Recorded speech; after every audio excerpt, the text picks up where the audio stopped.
Assalamualaikum warahmatullahi wabarakatuh dan selamat siang semua. Hari ini kita akan sambung lagi dengan example of shear of rivets ataupun bolts due to eccentric loading. So hari ini kita akan buat example pasal topik ni. So kalau kita tengok dekat sini, saya dah tulis sedikit example yang kita akan buat untuk hari ini. So let's say kita baca sikit apa ada soalan dalam ni, apa soalan dalam ni. A gusset plate is attached to a column by a three identical bolts and vertically loaded. Calculate the maximum bolt shear force and stress, all dimensions in millimeter. Alright, so dia bagi juga satu gambar aja. So kita ada satu column, and this column dia attach dengan kita ada gusset plate. Gusset plate ni dia akan attach pada column ni menggunakan 3 and 14 times 2 steel bolt. Okay, so ni kita punya setup. So dia ada bagi external load dekat hujung gusset plate tu sebanyak 12 kilonewtons, and dia bagi sedikit dimension sejarah antara setiap bolt ni. Okay, dan dia dah referencekan nombor 1, bolt nombor 1 di bahagian atas, nombor 2 sebelah kanan dia, dan nombor 3 adalah di bahagian bawah dia. So ni adalah setup dia. So sekarang kita nak analisis, ataupun dalam soalan ni dia nak cari berapa shear force dan stress yang acting di dalam bolt assembly ni lah. Okay, so cara pertama dia, okay, the first step untuk selesaikan masalah ni adalah kita nak bawakan this 12 kilonewtons load ni kepada centroid untuk ketiga-tiga bolt ni lah. Alright, so kita nak bawa dekat mana? Okay, so kalau kita tengok kat sini ada sedikit isu sebab kita tak tahu di mana centroid point untuk case ni. Okay, jadi apa yang kita perlu buat, kita perlu cari centroid dulu sebelum kita boleh alihkan this 12 kN external load ni ke tempat centroid tu lah. Okay, jadi kita lukis sikit berdasarkan lukisan tadi. So saya lukis 3 design tadi. So this is a first bolt connection, this is another bolt connection, this is another bolt connection lah. So let's say label sikit, 1, this is 2, and this is number 3. Okay, so sekarang kita nak cari centroid yang kita tak tahu the exact location. Okay, so since kita tak tahu benda tu, so kita kena cari lokasi centroid. So nak cari lokasi centroid ni kita dah belajar dalam static sebelum ni. X bar centroid location equal to X kali A into I, ataupun Y bar kita akan cari juga Y kali Y1 kali A1 dan etc. So kita nak cari benda tu. Alright, so macam mana kita nak cari benda tu? So paling mudah kalau kita buat dalam bentuk coordinate system lah. Contohnya untuk kes ni, let's say saya consider kedudukan nombor 1 ni, okay, sebagai saya punya reference point. Maksud saya reference point ni dia adalah pada koordinat 00 lah. So let's say kita buat style coordinate sikit. So this is a Y and this is X lah. So X dengan Y paksi kat situ. So saya bagi kedudukan nombor 1 ni sebagai kedudukan 00, seperti dalam graf kita belajar tu kan, 00 tu. So agak-agak nombor 2 berapa ya? So kalau kita tengok sikit, so nombor 2 ni berkoordinat 150 kosong, Y dia kosong. Okay, so kita bagi sikit koordinat kat sini 150 kosong. Okay, dan yang ketiga berapa agak-agak? Yang ketiga since dia di tengah-tengah so jarak dia, so sini 75, so basically sini pun basically adalah still 75 jugalah. So dia adalah 75, tetapi dia adalah di bawah 1 ni, maksudnya negatif 120. So kita bagi sedikit koordinat nombor 3 ni, dia adalah positif 75, tapi untuk y axis 120 mm. So ini adalah kita punya kedudukan berdasarkan koordinat sistem lah, dan sebagai reference ada pada board nombor 1 sebagai reference. Alright, so untuk C ni, so basically kita boleh carilah kedudukannya nanti. So berdasarkan reference ni, so kita akan boleh dapat nilai X bar dan juga nilai nilai Y bar untuk case centroid ni lah. So centroid ni basically berkoordinat X bar and Y bar. Right. So sekarang kita nak cari benda ni. Benda ni yang kita nak cari. Okay. So macam mana kita nak cari ni? So kita akan guna rumus yang kita dah belajar dalam apalah yang kita dah belajar dalam tu. Belajar kat mana tu? Kita dah belajar di dalam statik dulu. Okay. Rumus dia macam mana rumus dia? Okay. So rumus dia rasanya saya rasa semua orang rasanya familiar dengan rumus ni. Okay. So X bar, okay, so saya nak cari kedudukan X bar ataupun centroid untuk this assembly. So dia adalah X1 A1, okay, plus X2 A2 plus X3 A3 divided by A1 plus A2 plus A3 lah. Okay, so apa itu A? Area itu adalah shear area. So untuk case ni, this is our shear area. So ini adalah A1. So ini adalah shear area untuk nombor 2. So A2. Dan ini adalah shear area untuk bolt nombor 3 lah. A3. So kita ada A1, A2 dan juga A3 lah untuk case ni. So since okay,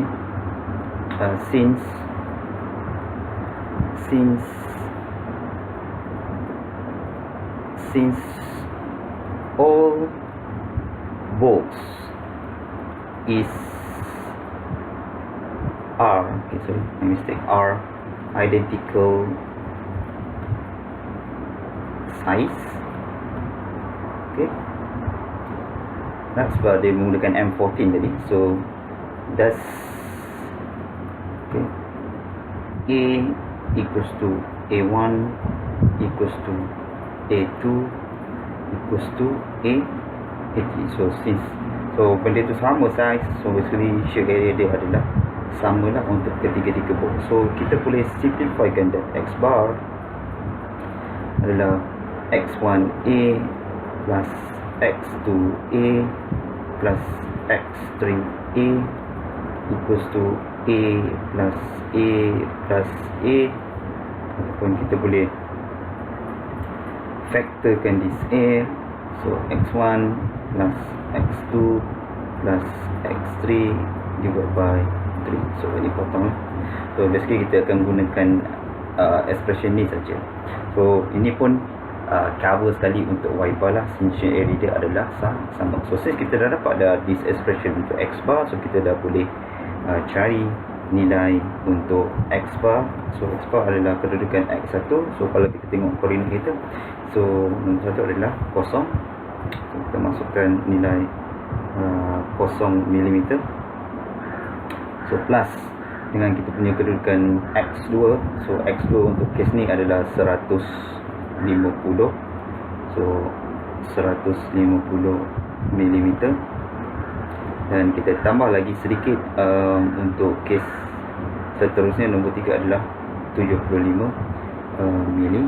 So kita tambah sedikit 75 millimeter. So divide by 3 lah. Okay, so kita boleh tahu berapa nilai ni guna kalkulator. Okay, 0 tambah 150 campur 75 bahagi 3. So saya dapat 112.5. Okay, 100 betul ke ni? Oh, salah. 150 campur 75 salah, bahagi 3 sepatutnya. Okay, so saya dapat 75 mm lah. So silap sikit, salah kira tadi. So 75 mm lah. Okay, so 75 from X lah. From 75 from rivet.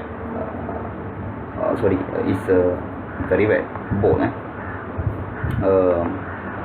Bolt 1. Okay, so 75 plus 75 mm from bolt number 1. Okay. Okay, so to X bar. So Y bar basically pun sama juga expressionnya. So Y1 sebabkan A sama tadi, so dia dah jadi simplify seperti ini. Okay, divide by 3 lah.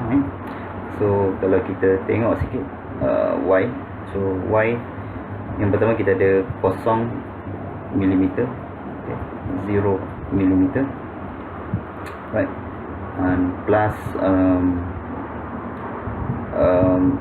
Y yang kedua adalah 0 juga, 0 mm juga. Okay, okay. Kita tambah yang seterusnya untuk yang ketiga adalah negatif 120 lah. So kita divide by 3 lah. So kita akan dapat nilai Y bar untuk kes ni adalah negatif 120 bahagi dengan 3. Saya dapat negatif 40 mm from bolt number 1 lah. So so kita dah dapat kedudukan X bar, Y bar. Okay, dan usually apa kita akan buat, kita try untuk update balik lah dalam ni supaya kita tak berapa keliru lah. Sebab penting juga untuk penentuan E nanti yang kita perlu tentukan nanti.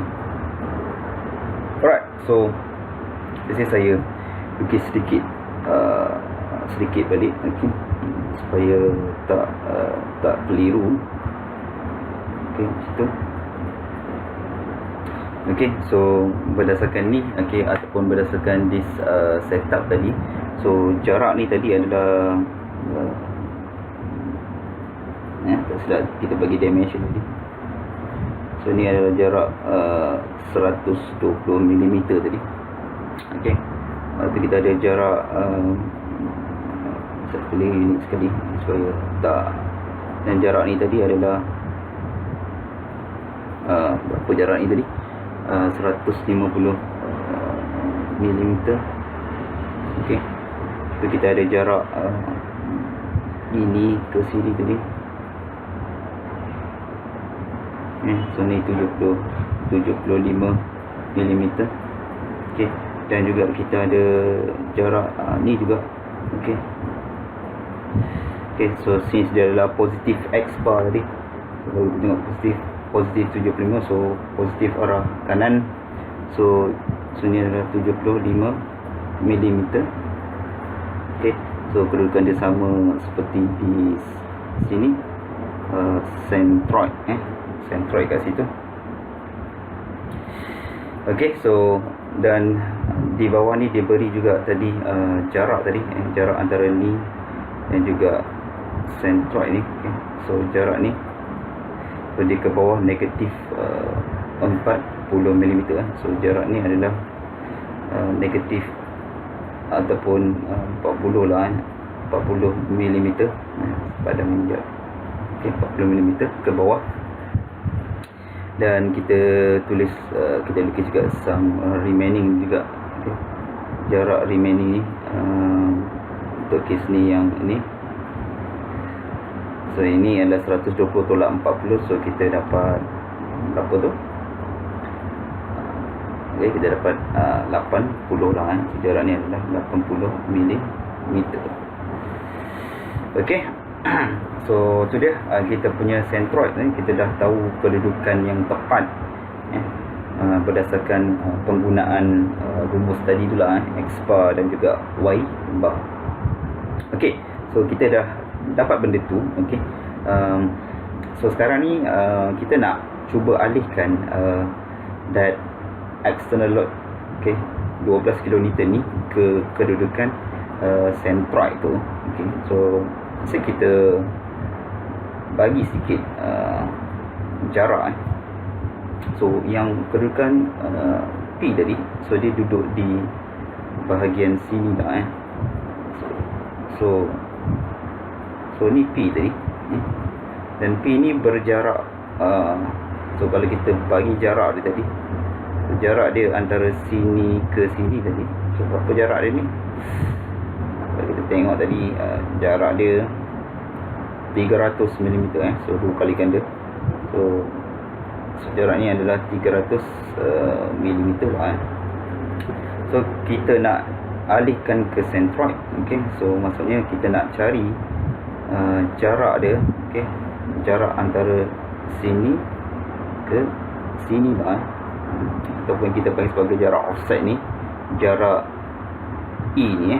So E ni kalau kita tengok dia adalah 300 campur nada 75 mm. So kita tahu kat sini, so 300 campur 75 meter. So kita akan dapat 375 mm lah. Okay, so kita dah settle E. So kita dah tahu jarak yang sepatutnya kita alihkan ke situ lah. Okay, alright. So ini nak tunjukkan macam mana kita nak alihkan lah. Okay, sebab tu saya lukis banyak kali lah. Sebab kita ni selalunya akan membantu pelajar lah. Untuk tidak membuat careless mistake. Kadang-kadang most of the time student dialihkan P tu pada jarak 300 mm. So itu of course salah. Untuk kes ni, ini adalah untuk kes ni adalah 375 mm. Okay. Alright, tapi ini bukan analisis yang itu baru kita tahu jarak untuk dialihkan atau kedudukan centroid tu. Okay. Tapi kita nak buat lukisan yang akan dapat markah ni di dalam final exam. Tak buat tak dapat markah. Okay. So let's say saya lukis lagi sekali. Okay, saya baik hati nak lukis banyak kali. Okay. So ni revert tadi. Okay, kedudukan revert. Okay, dan ini saya punya tu nombor tu. Okay, ini 1, nombor 2, nombor 3, dan saya ada centroid tadi kat sini. Okay, my C lah. Okay, untuk analisis ni, so kita dah alihkan tadi. Okay, this P, okay, P 12 kN tadi. So P, dan juga of course sebabkan peralihan tu sebab dia ada counter moment. Okay, moment pada arah jam lah. So this M. Okay, alright. So itu dia M.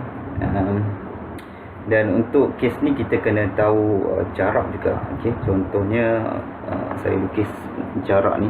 Okay, this kedudukan macam sebelum ni, kedudukan itu ini pun sama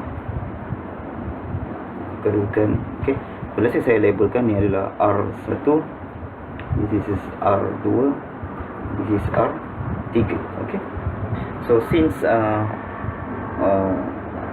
benda ni nak balance sebelum ni. Okay, so of course 12 kN ni kita akan ada this reaction untuk ke semua ni, untuk sebuah bolt untuk kes ni. So ataupun kita boleh kira sikit. So dia adalah P divided by N, ataupun untuk kes ni 12 kN divided by, kita ada berapa bolt kat sini, ada 1, 2, 3 bolt. So bagi dengan 3, so saya akan dapat 4 kN. So masing-masing ni akan memberi nilai 4 kN lah untuk semua ni. Tapi still tak balance lagi sebabkan kita ada this twisting moment ataupun moment ni. So kita kena ada counter moment untuk jadikan this structure dalam static condition. So apa yang kita akan buat, so kita akan cari dia punya tangential force untuk kes ni. So kalau dia pusing, so let's say kita start dengan arah 1, so kalau dia pusing arah sini, so saya nak pastikan dia arah counter. So basically saya akan ada macam ni lah So of course sudut dia adalah 90 degree macam tu. So ini yang saya gelar sebagai F1, tangential force F1. So untuk 2, so since dia pusing macam ni, so saya nak counter balik, so dia naik ke atas lah macam tu. So 90 degree F2, tangential force F2. Dan untuk nombor 3 bawah, so dia pusing macam ni, so saya nak kena counter balik. So usually dia adalah arah macam ni lah So 90 degree. So ni adalah F3. Okay, so kita dah settle arah lukisan ni yang akan dapat markah Kalau tak buat ada isu, kita tak dapat markah. Okay, so sekarang ni kita nak cari semua magnitude yang ada dalam ni.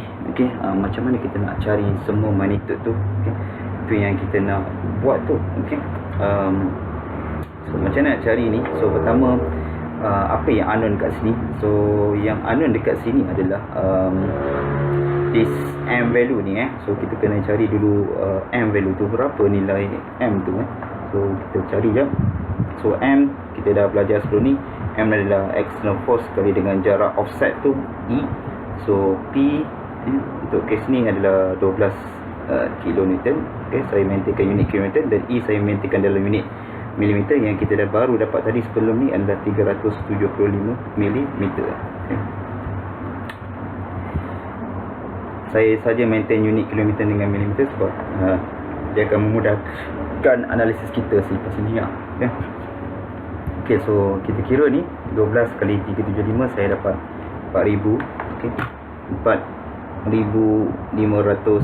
Saya maintainkan unit tu kilonewton milimeter. Okay, so itu kita punya moment counter moment adalah 4500 kilonewton milimeter.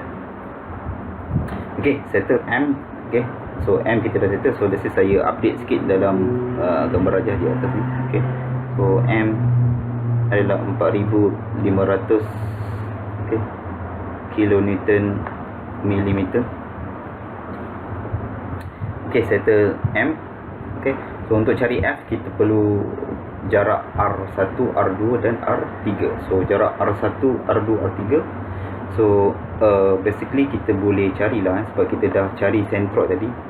Okay, so let's say kalau kita bagi sedikit label sikit. Okay, so yang ni kita tahu jarak dia tadi, yang sebelum ni adalah 75 mm tadi, dan jarak yang sini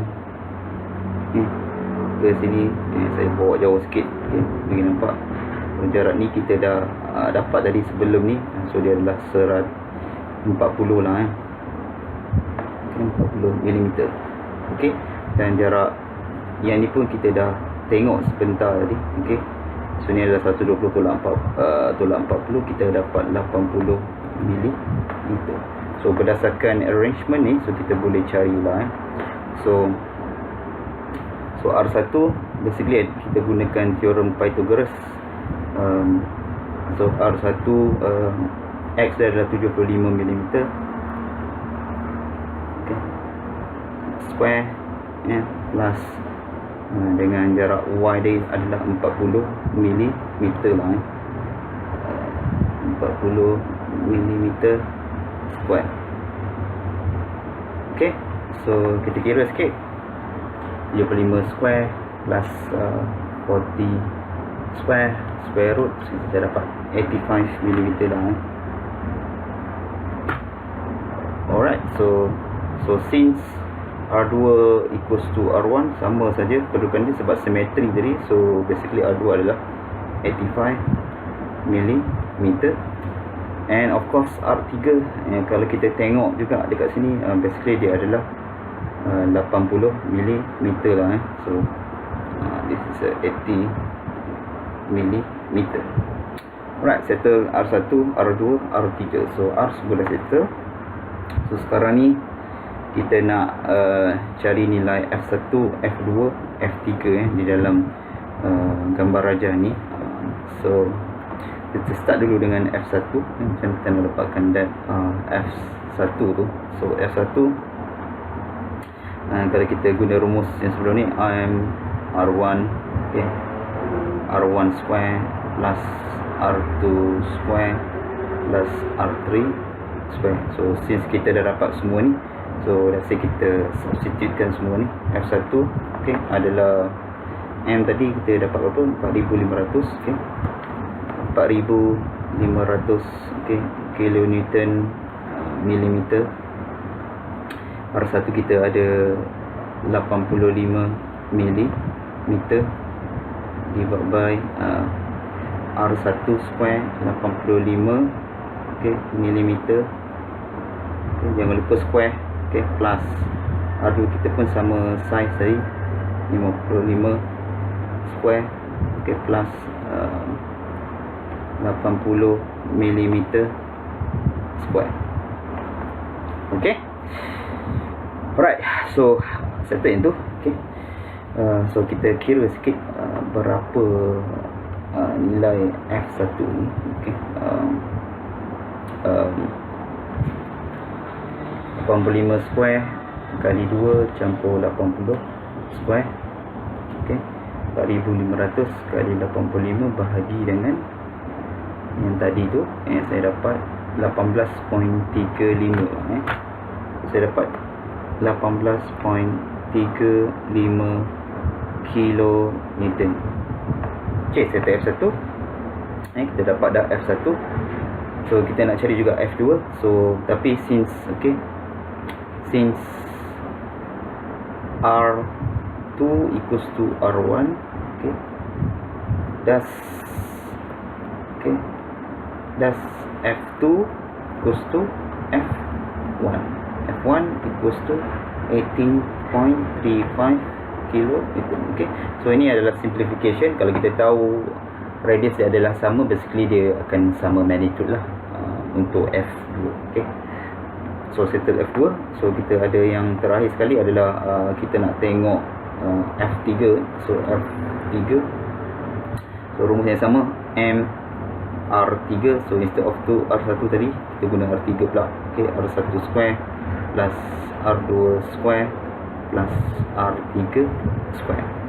Okay, so F3 tadi adalah 4500 kilonewton per milimeter, per kilonewton milimeter.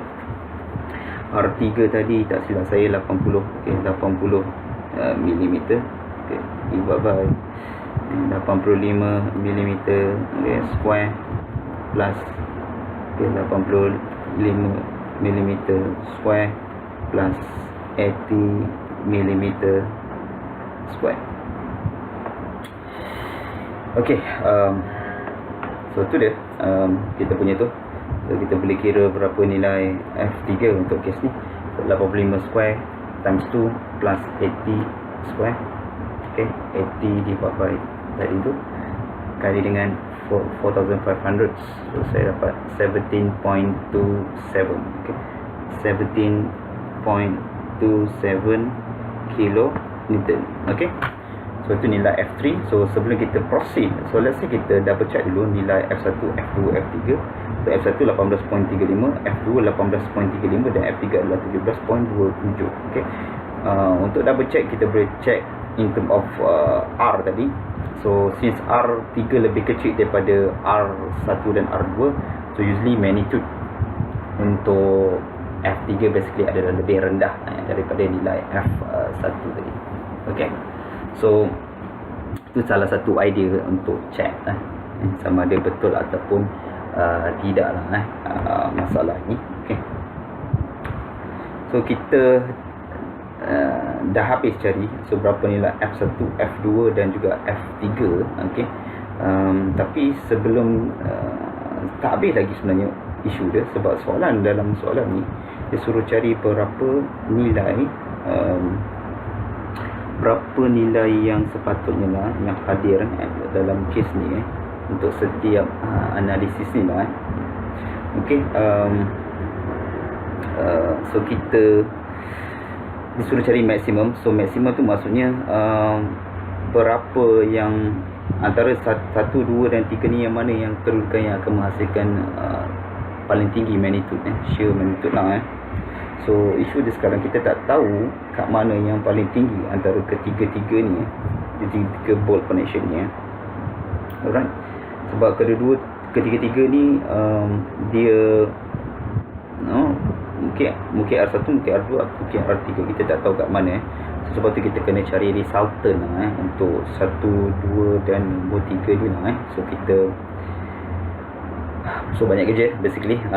Yang ni pun dah kita belajar dalam static sebenarnya. So kita akan guna preset yang kita belajar dalam static untuk cari resultant lah.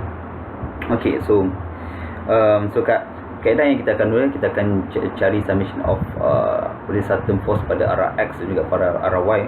Untuk nombor 1 sama juga macam nombor 2 dan juga nombor 3. So lepas tu kita akan buat cari resultant dia masing-masing pada 1, 2 dan 3, dan daripada situ nanti kita akan kira yang mana satu yang paling tinggi lah antara ketiga-tiga. Yang paling tinggi tu adalah maximum shear force. So, apa maksud dia kat sini adalah di tempat itu adalah tempat yang akan patah dulu. Okay, contohnya kalau saya kira yang ketiga dekat nombor 2, so basically nombor 2 akan patah dululah instead of nombor 1 ataupun nombor 3. So itu dia punya basic idea kenapa kita buat this kind of analysis. Kita nak tahu tempat mana yang akan patah dulu lah, under load lah. Dan hopefully bila kita design, kita akan design dia tidak patah lah. So kita tahu tempat tu adalah patah dulu, so kita akan pastikan design tu adalah sesuai lah. Kita akan pilih diameter yang sesuai untuk this case lah. Okay, so kita buat. So kita nak cari resultant. Okay, start dulu nak cari resultant. So nak cari resultant, kita start dengan nombor 1 dulu. Okay, kita beri sebagai revert pula. Kita guna bolt ni. Maaf lah orang tua lah. So bolt nombor 1. Okay, so kita start dengan tu. So paling mudah sekali kalau kita dukir sikit lah. So kalau ni adalah nombor 1 kita tadi. Okay, dan ini saya punya centroid tadi di sini. Okay, dan kita ada force yang acting tadi. Yang ni adalah 4 kilonewton. Okay, dan kita ada yang color biru yang macam ni tadi. Okay, yang ni 90 degree dengan moment arm. So F1 kita kat sini. So berapa ni lah F1 tadi? 18.35 kilonewton. So 18.35 kilo Newton lah. Okay, so paling mudah sekali adalah kalau kita dapat cari sedikit sudut lah, sudut yang in dalam sistem ni. Okay, apa maksud saya? Okay, so sebab kita nak resolvekan pada komponen X dengan komponen Y lah. Okay, so kalau saya tahu sudut ni, dia lagi better lah. Sudut biasa saya nak sebagai sudut theta 1. So macam mana saya nak tahu sudut theta 1 tu? Atau macam mana cari ni lah. Okay, macam mana lah? Okay, so kalau kita tahu seolah-olah macam segitiga ni lah. Okay, so kita tahu dah jarak ni tadi adalah jarak 40 mm tadi. Okay, dan juga kita tahu juga jarak yang ni ke sini tadi adalah 75 mm. Okay, ini jarak dia tadi. Okay, so kalau saya tahu yang ni, okay, sudut ni, okay, sudut so basically sudut ni sama dengan sudut theta 1 lah. Okay, kalau tak percaya buatlah. Okay, so basically itu adalah sudut theta 1 lah. Okay, so untuk kes ni saya menggunakan tangent theta 1. Okay, dan saya dah untuk cari theta 1 ni lah. So tangent theta 1 adalah jarak ni adalah 75 mm. Okay, tentang bagi dengan sebelah. Sebelah saya adalah 40 mm. So kita boleh dapat nilai theta 1. So theta 1 berapa untuk kes ni? Tangent arc 75 divided by 40, saya dapat 61.93. 61.93 degree. Okay, so settle lah untuk theta 1. Okay, so dari sini saya boleh resolvekan this f1 kepada x dengan y komponen. Okay, so kita nak buat benda tu. Okay, so saya start dulu dengan yang pertama. So saya namakan dia sebagai v1 untuk komponen x. So basically adalah saya assume that positive direction adalah pada arah kanan. Okay, so saya akan ambil summation of f pada x lah, komponen x. So saya start dulu dengan theta 1. So theta 1 pada arah negatif sana. So negatif 18.35. Okay, cos theta 1 saya adalah 61.93 darjah.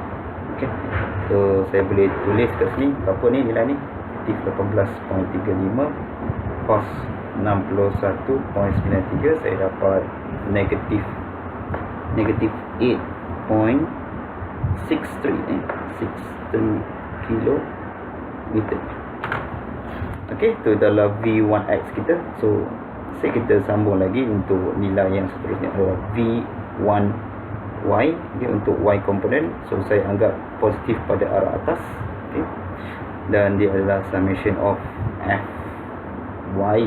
Okay, so F1 arah negatif juga. So negatif 18.35 sin 61.93 degree. Okay, dan kita ada arah yang sharing arah atas tu 4 km tu. Okay, so plus pada arah positif, so plus 4. Okay, so kita kira sikit kat sini, negatif 18.35, okay, sin 61.93 plus 4, so saya dapat, so negatif, okay, 12.19 kilometer. Okay, so settle untuk shear untuk setiap komponen untuk case nombor 1, board nombor 1. So kita nak cari dia punya resultant dia. Okay, so resultant adalah basically kita guna theorem Pythagoras. So V1x square plus V1y square. So benda yang sama.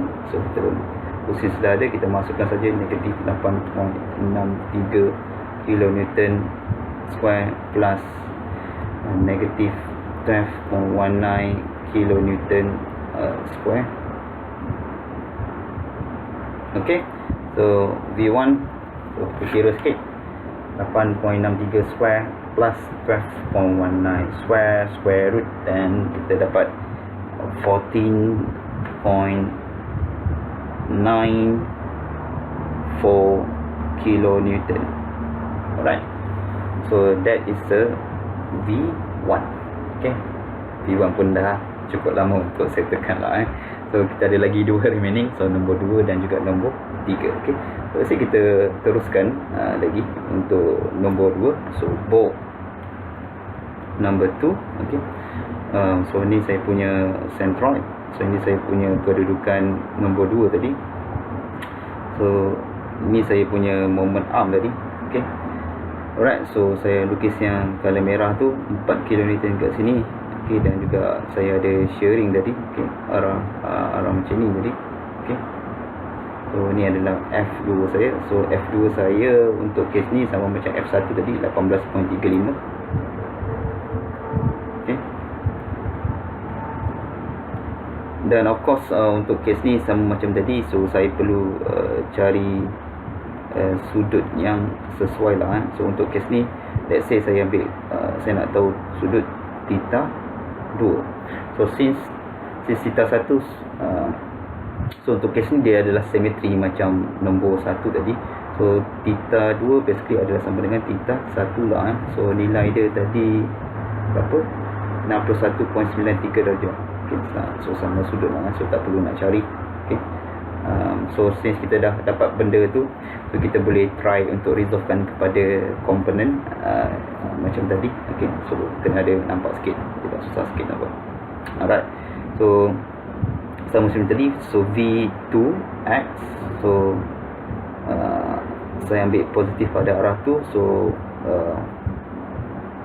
dia adalah summation of force pada arah X lah untuk case boat nombor 2. So since arah tu adalah arah negatif, so saya tulis dia adalah negatif 18.35 cos 61.93 degree lah. So saya boleh dapat jadi nombor yang sama macam tadi. So saya dapat negatif 8.63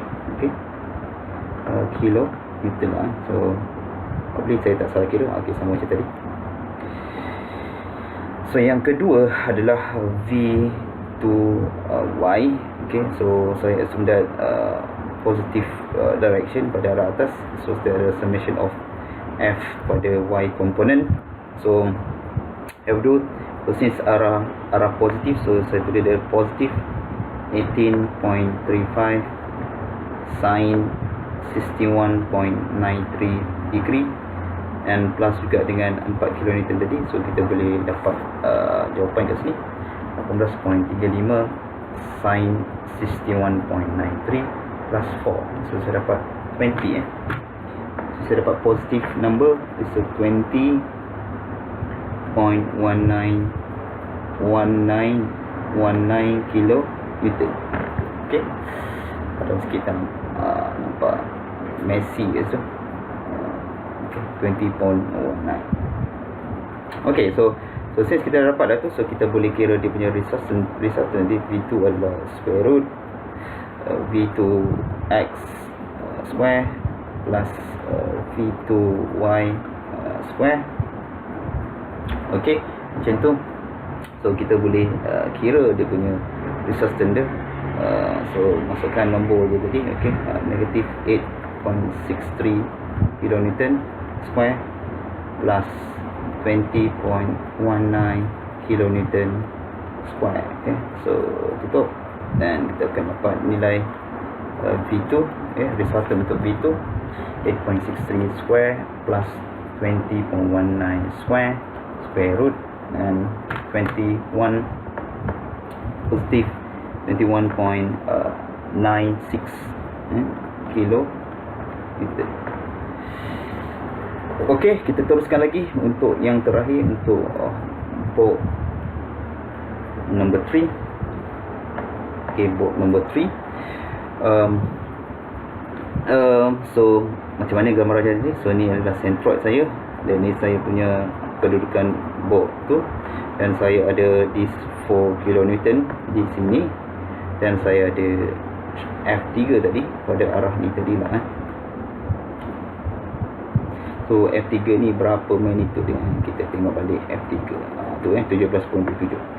So 17.27 kilo. So since benda ni dah di dalam kedudukan komponen X dengan Y, so base kita tak perlu cari sudut theta lah. Kita dah boleh terus cari dia punya resultant dia. So tapi saya tulis sikit lah. So sama macam tadi. So V3X adalah untuk kes ni, so positif untuk summation of Fx. Dia adalah F3 untuk kes ni, equals to 17.27 kilo Newton. So settle yang tu, dan kita ada V3Y adalah sama macam tadi, arah positif atas, summation pada Fy equals to 4 kilo Newton. Positif. Alright, so dapat yang tadi. So kita kira resultant dia. So V3 basically adalah square root, sama macam tadi, V3X square plus V3Y square. Macam tu. Masukkan nombor saja. Positif 17.27 kilo Newton, kita square kan, plus 4 kN square. Alright, so kita dapat nilai resultant shear force pada arah 3 pada boat nombor 3 adalah 17.27 square plus for square root, dan kita dapat 17.73 kilonewton. Okay, so kita dah kira ketiga-tiga resultant force untuk bolt nombor 1, 2, 3. Okay, so sekarang ni kita kena cari yang mana yang paling tinggi antara ketiga-tiga bolt tadi. So bolt nombor 1 kita dapat resultant dia 14.94. So yang ni, okay. Dan nombor 2 kita dapat 21.96 kilonewton, dan yang ketiga kita dapat 17.73. So critical bolt adalah pada nombor 2. Okay, so kita buat kesimpulan sedikit. So critical bolt located at bolt number 2. Okay, then Vmax equals to V2 equals to go back up there 21.96 kilonewton. Okay, 21.96 kilonewton. Okay, kita dah settle dengan yang pertama untuk cari resultant shear untuk ketiga-tiga jenis bolt. Okay, dan kita tahu daripada sini bolt nombor 2 adalah yang paling kritikal untuk kes ni lah. Alright, so settle yang tu. Tapi rasanya kita tak habis lagi dengan apa lah, dengan analisis ni. So kalau kita tengok dekat sini, so dia nak suruh cari stress, okay, di sini. Dan of course kalau nak kira stress, basically kita akan kira stress pada tempat yang critical lah untuk kes ni. Dan ketika kita dah define tadi adalah pada bolt nombor 2 tadi. Okay. Alright, so senang. So rumus stress senang je. Okay, rasanya semua orang dah belajar. Kita dah belajar. Okay, tahu max. Sebab nak cari pada max ni adalah Vmax divide by area max. Area max kat sini bukan maksud dia maximum area. Maksud max kat sini adalah dekat mana lokasi max critical bolt tu terletak lah. So untuk kes ni kita dah define tadi, dia adalah V2 divide by area of A2. Okay, so V2 kita dah dapat tadi. So Vmax tadi adalah V2 21.96 kilonewton. Cuma A2 yang kita masih pending kat sini. Okay, alright. So kalau kita tengok macam mana kita nak kira A2 ni. So basically kalau kita tengok dekat sini, okay, dia pakai size apa tadi? So dia pakai size M14 times 2 steel bolt. Ketiga-tiga, so semua pakai identical bolt. Okay, kita boleh kira je dekat sini. M14. Okay, so A2 since all bolts using N14 times 2. alright, so kita boleh cari size of A2. So A2 dekat rumus bulatan tu 4/4 D square, dan D kita tahu adalah 14 D adalah 14 mm. So pi over 4 14 mm. So saya maintainkan unit mm tu. Okay, so kita kira sikit berapa di sini. Pi divide by 4 and divide by 4 times 14 square. So saya dapat 154 mm square. Okay, 4 mm square. Okay, so settle yang tu 154 mm square.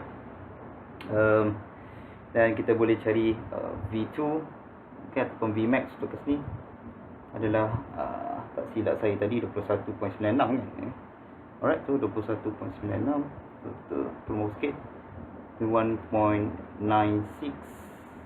Okay, 96 times, saya tukar pada unit yang consistent, Newton divided by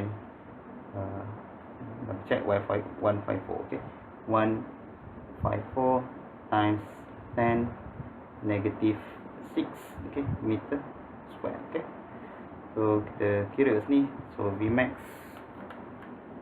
1.96 exponent 3 divided by 154 exponent negative 6. Okay, so saya dapat 14, okay, lebih kurang 143 lah ya.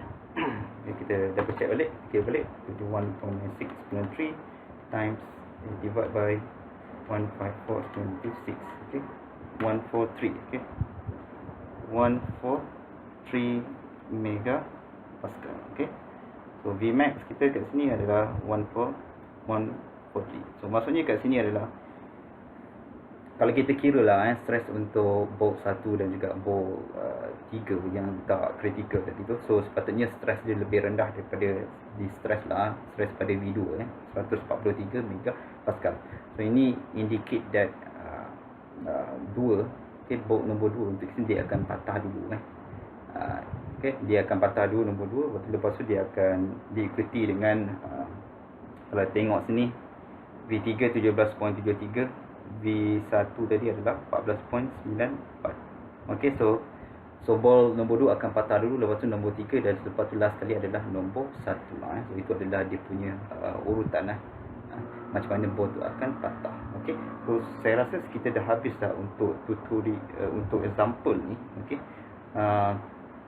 so kita jumpa lagi dengan next topic lah lepas ni.